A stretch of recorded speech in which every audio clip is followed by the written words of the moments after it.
Hi, this is Sean from Time and Talk. If you like the channel, please subscribe. Every little helps. So today's video is going to be about Brexit and buying watches and other items from the EU after the 31st of December 2020. So it's not a political video, so I'm not going to be expressing my opinion on Brexit and things like that. But I just thought it would be an interesting topic and possibly quite useful for some people. I'm not going to claim I'm a financial expert or anything like that, but I've done a bit of research, and myself, I have a vested interest in this because I love particularly French products, and I buy a lot of stuff from France, and I was worried about how it would affect my purchasing patterns and things like that. So if I look down, I will be doing a lot of looking down. I'm consulting my notes. I'm going to be reading some excerpts from it. And yeah, so I thought this would make quite an interesting topic for a video, because one thing that I do is, I'm sorry for being pretentious, is I buy a lot of films from Amazon France, French films that maybe are not as well known in the UK, and you can get them for cheaper and things like that.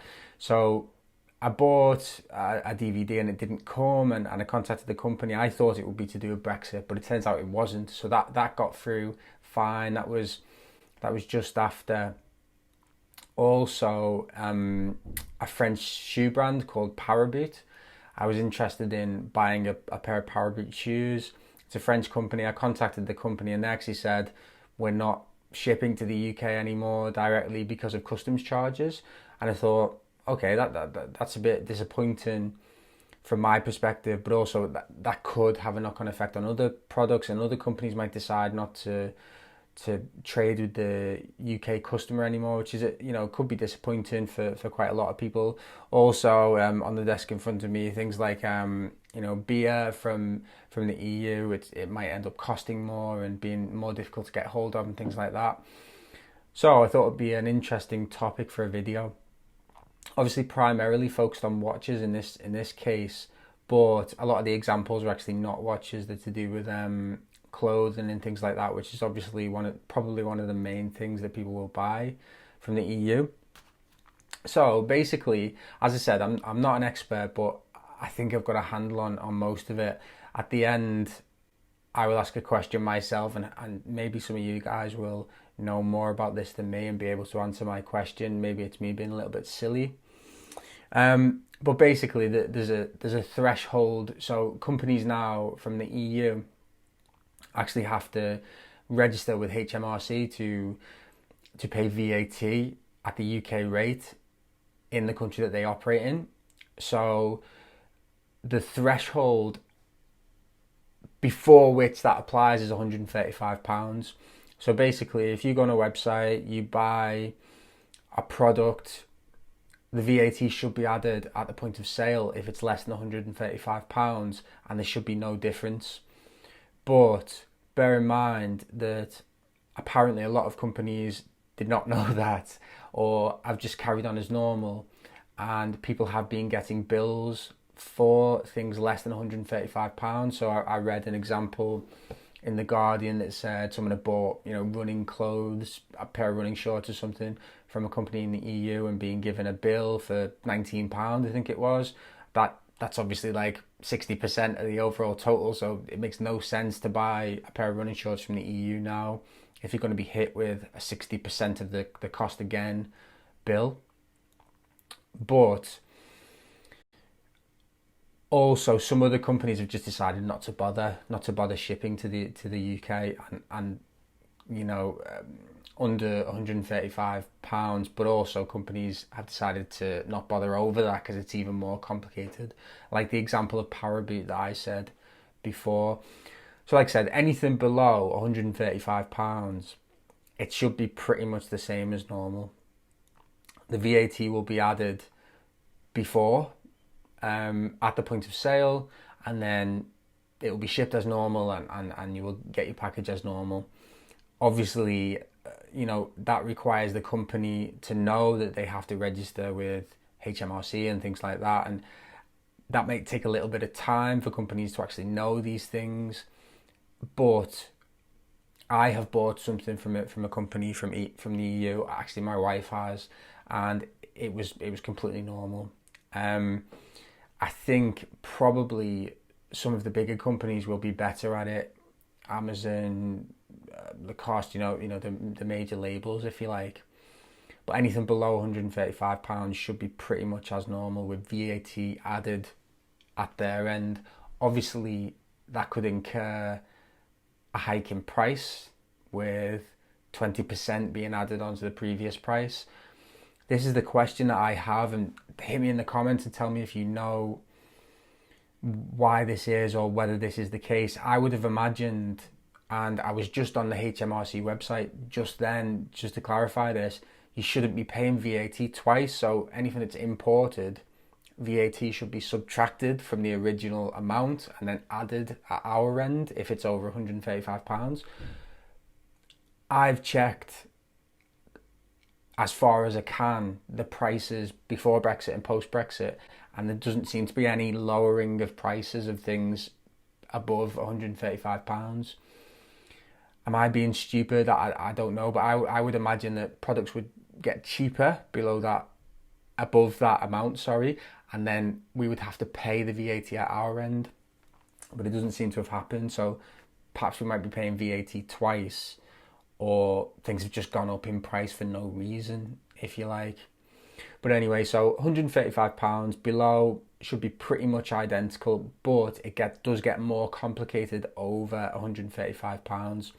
So that's the threshold above which other charges will actually apply to goods bought from the EU to the UK. Obviously, I forgot to mention this is primarily for the UK because I'm in England. So you have import duty, which is between 0 and 25%, depending on the materials and value. I'm not going to go into a big list of all the different things, but it varies depending on what the thing is and the value of the item. So for example, watches, as far as I'm aware, is 20%. Clothing is 12%. Then you have VAT, which is 20%. That's on the complete cost of having the item sent to the UK. So for example, say it's £100, £20 shipping, £10 custom charge, that's £130. The VAT is from that, not the original cost of the item, which obviously elevates things even more. Then you've got a courier admin fee, which is between £8 and £11.50.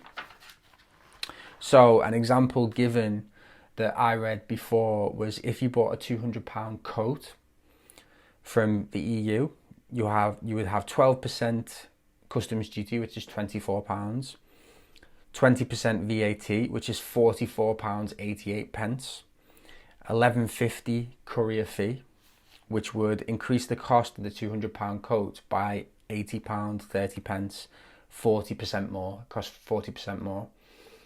And that's that's a lot of money actually, isn't it? So and I imagine, again, hit me in the comments if you know more about this than me, but I would imagine that the cost of that thing from the shop would also increase in price.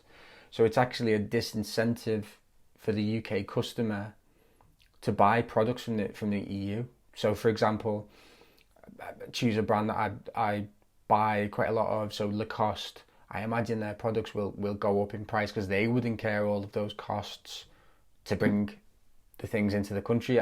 Again, pointed out if I'm being stupid here, but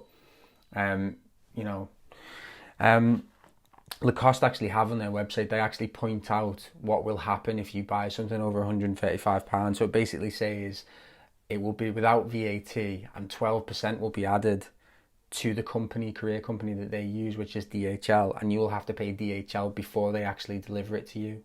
So I didn't realise that would happen, perhaps naively, but if you buy something from a company over £135, you will have possibly those additional charges, or the bigger companies might take care of it themselves and only charge the 12% VAT on the item, which is what Lacoste are doing.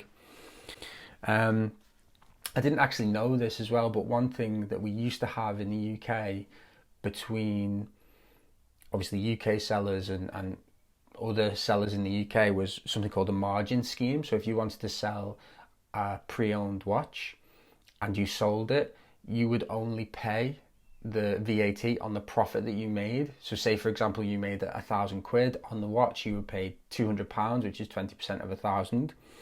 But now that's being gotten rid of between the UK and the EU. So you have to pay VAT on the whole item, and you would have to charge VAT on the item that you sold. So basically that would increase the cost of a watch, for example, that cost £10,000, £2,000 VAT. So that would make your price as a seller uncompetitive, but it would also mean it would be pointless really to buy a watch of that value from the EU, because you would be paying £2,000 more. It'd be interesting to see whether that will affect Swiss watch prices in general, because obviously Switzerland's not in the EU, and I wouldn't imagine it would, because they don't want massive differences in prices between the different countries, because then there's an incentive to go to that country and buy it rather than your own, and things like that. They tend to be relatively stable, the prices. But it's an interesting one anyway. So it seems to be bad, Brexit, from that standpoint, for both importing and exporting, which again, I never really thought about. I just thought things would carry on as normal, to be honest. But yeah. So the final thing is about this kind of paying VAT twice. So I would have imagined that if you bought something from the EU now, the VAT would be deducted at their end, and then we would pay it at our end. That doesn't seem to have happened. I can't see prices having gone down. Checked a few things, and they seem to have gone up, if anything. So tell me if you know about that. I mean, I just think it's just going to make EU products more expensive and less desirable, and you're just going to have to pay more if that's what you want. You know, that's just one of the results of Brexit, I guess. So yeah, so that's the video on the impact of Brexit on buying watches, buying other things from the EU.